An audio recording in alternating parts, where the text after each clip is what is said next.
Tulio Bel del Bono, gracias por estar aquí, gracias por este tiempo. Un gusto tenerlo. No, muchas gracias a vos por invitarme. Espero que nos divirtamos y divirtamos a los demás.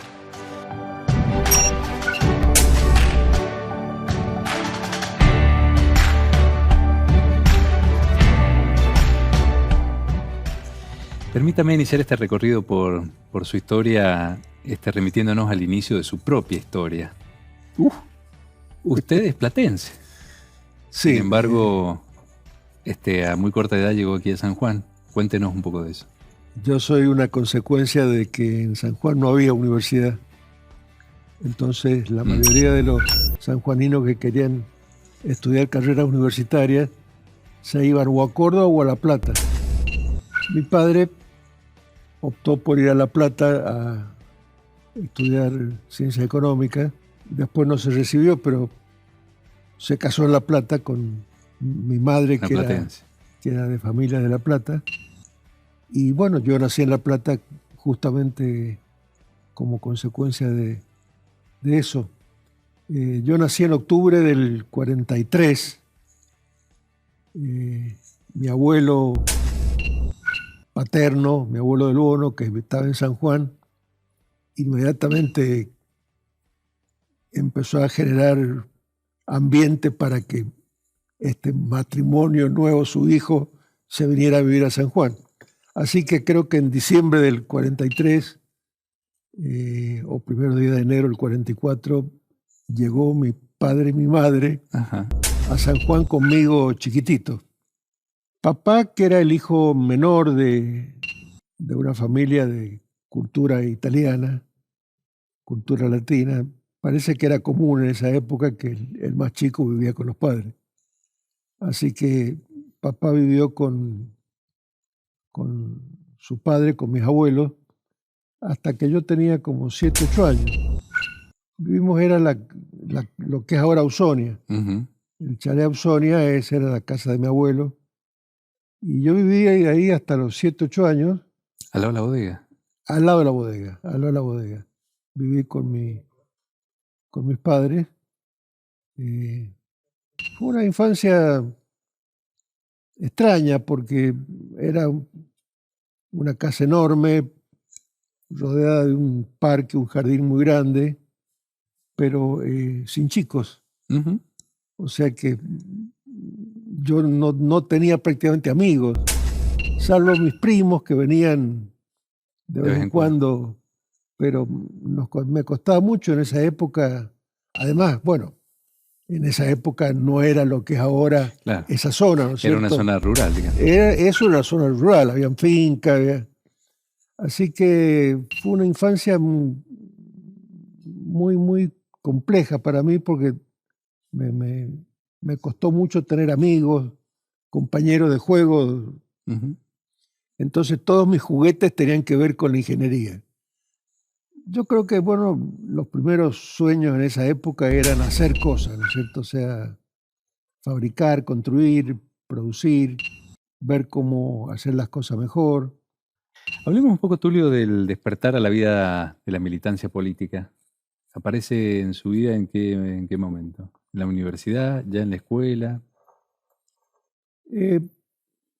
A mí me tocó cuando yo entré a la universidad en el 63, fue la época, bueno, no me acuerdo bien qué gobiernos había, pero eran esos interregnos entre civiles y militares, o sea, o Ilia y después los milicos, o Frondizi y después los milicos, pero fueron momentos muy, muy complicados. Simultáneamente fueron momentos que a nivel mundial había un fuerte desarrollo de la actividad política. Era plena Guerra Fría. Claro. La década del 60 era plena Guerra Fría. Era ver si Rusia o Estados Unidos llegaban primero a la Luna o ponían el primer satélite en órbita. Y de algún modo eso se notaba. Entonces había mucho debate político interno en la universidad.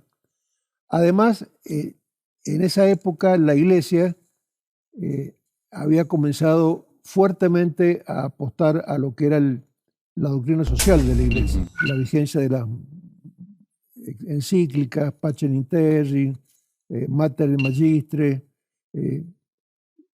que influían también, la doctrina social de la Iglesia, en mí por lo menos influyó mucho.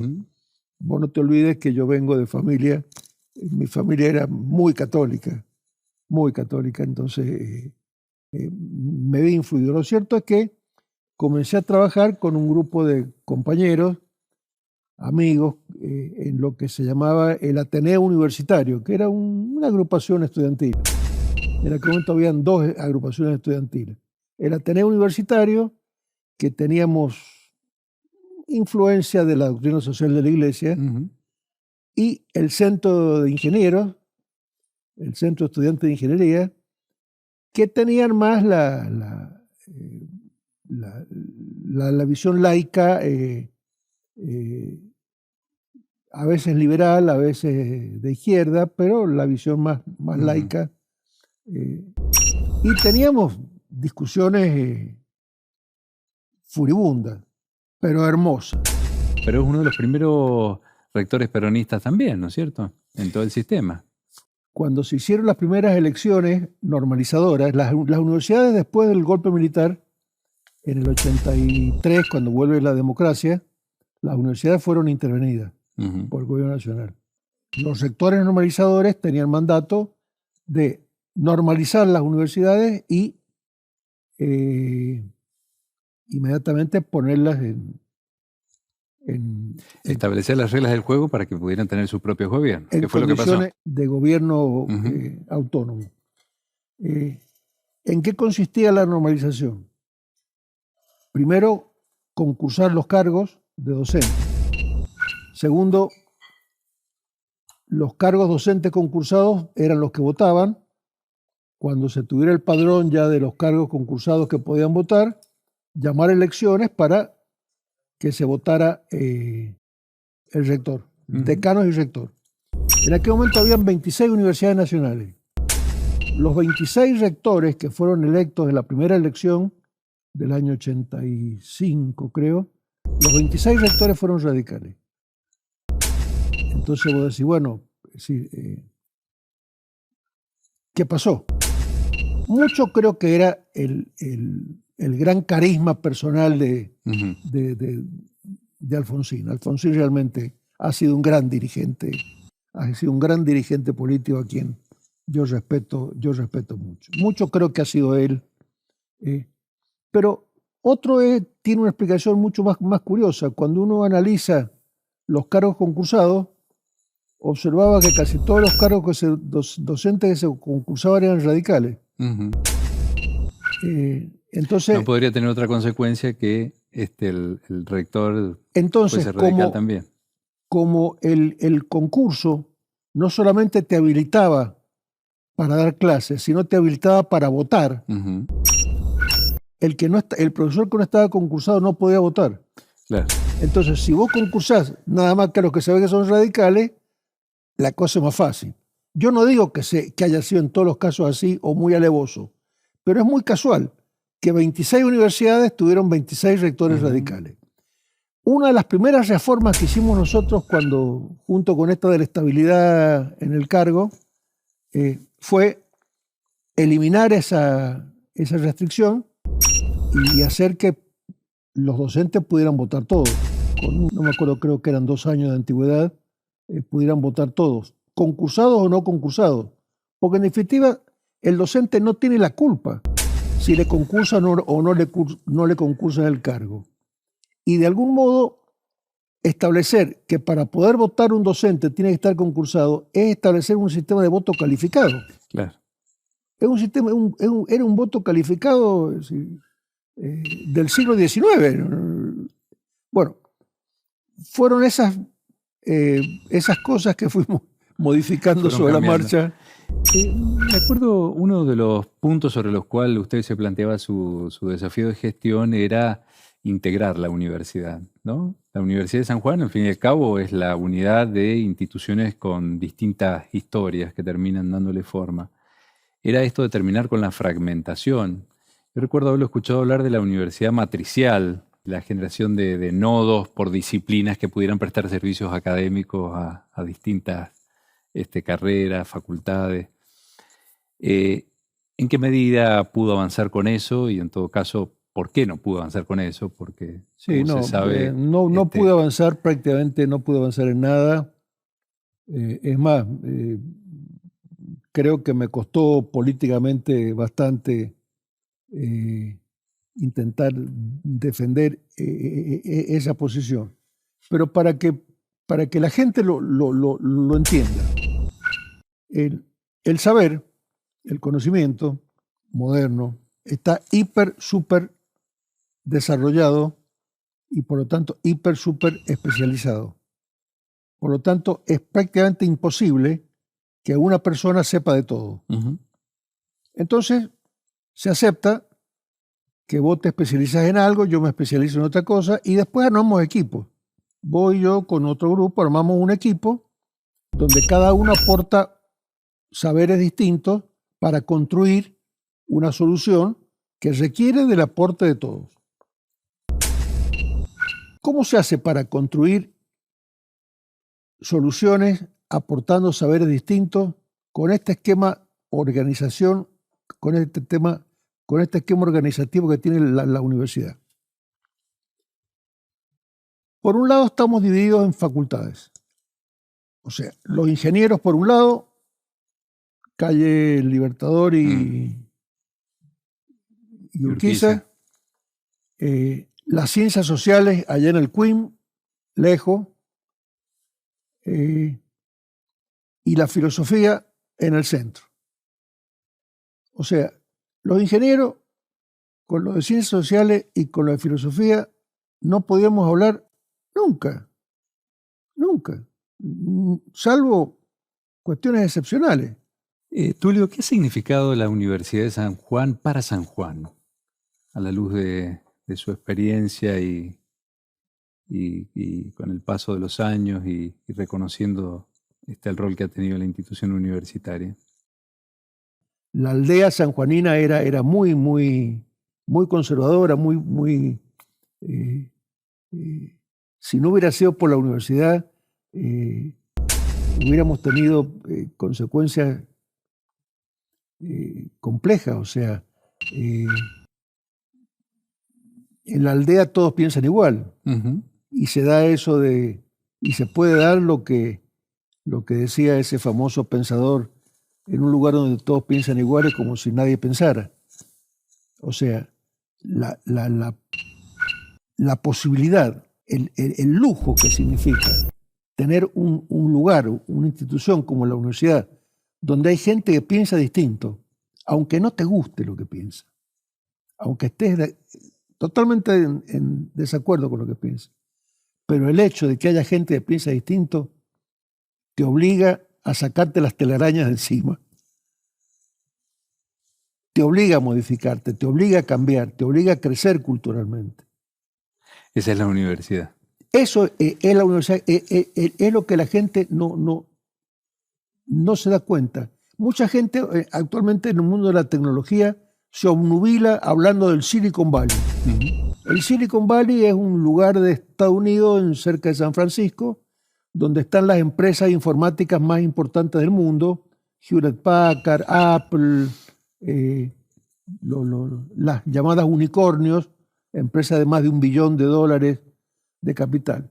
Y todos hablan del Silicon Valley y de Steve Jobs o de todos estos creadores.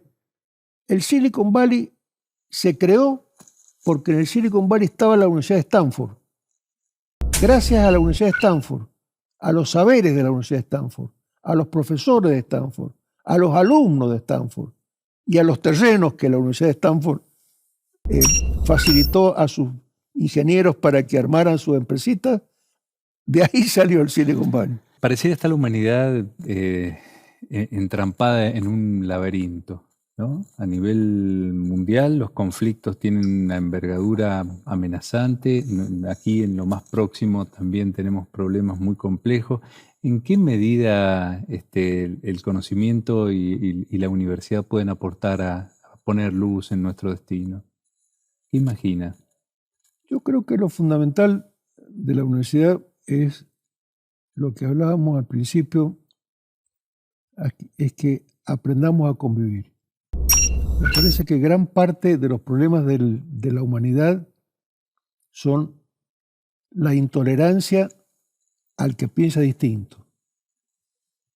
Son una expresión que podríamos decir casi fascista de creerse que lo que yo pienso es la verdad y lo que piensan los demás es mentira. Pero vamos más allá. Como lo que piensan los demás es mentira, hay que matarlos o hay que hacerlos desaparecer del mapa. Y esa fue la explicación de las cruzadas. O sea, las cruzadas armamos los ejércitos de la nobleza europea, iban a matar infieles, iban a matar gente por simplemente tener un Dios distinto o rezarle a un Dios distinto, que no era gente ni más mala, ni más buena, era gente que simplemente tenía un Dios distinto. Por supuesto, lo que no te dicen es que además iban a robar riqueza, ¿no es cierto? Pero bueno,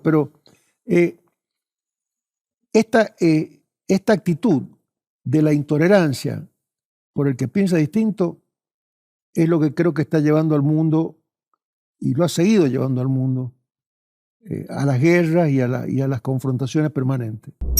Una de las características de la universidad es casualmente la posibilidad de pensar distinto y su elevadísimo nivel de tolerancia al que piensa diferente. ¿Por qué? Porque la universidad necesita de que pensemos diferente. Porque mientras más gente piensa diferente, más posibilidades hay de construir una verdad, más posibilidades hay de construir algo superador. Volvemos a lo mismo, si todos piensan iguales, es como si no pensara, o como si nadie pensara. O sea, los grandes inventos de la humanidad han salido gracias a que hay gente que piensa diferente. Claro, a la confrontación de pensamiento. A la confrontación de pensamiento, pero a la confrontación en el respeto. A la confrontación en el respeto. O sea, esa cultura universitaria es lo que nunca tenemos que perder. Por eso, el día que en la universidad comencemos a confrontarnos también por pensamientos distintos, se destruye el último bastión que creo que le va quedando a la humanidad, para respetarnos, para respetar el pensamiento diferente, la pluralidad. Tulio, para terminar, ¿cómo quisiera que los universitarios y los sanjuaninos lo recuerden? Como Tulio. Creo que he hecho muchas cosas, demasiadas tal vez. He hecho un poco de todo. He pasado por muchos lugares distintos. He metido muchas veces la pata, me he equivocado muchas veces, pero algunas cosas, gracias a Dios, me salieron bien. Pero simplemente creo que me recuerden como Tulio. Gracias, Tulio. Gracias.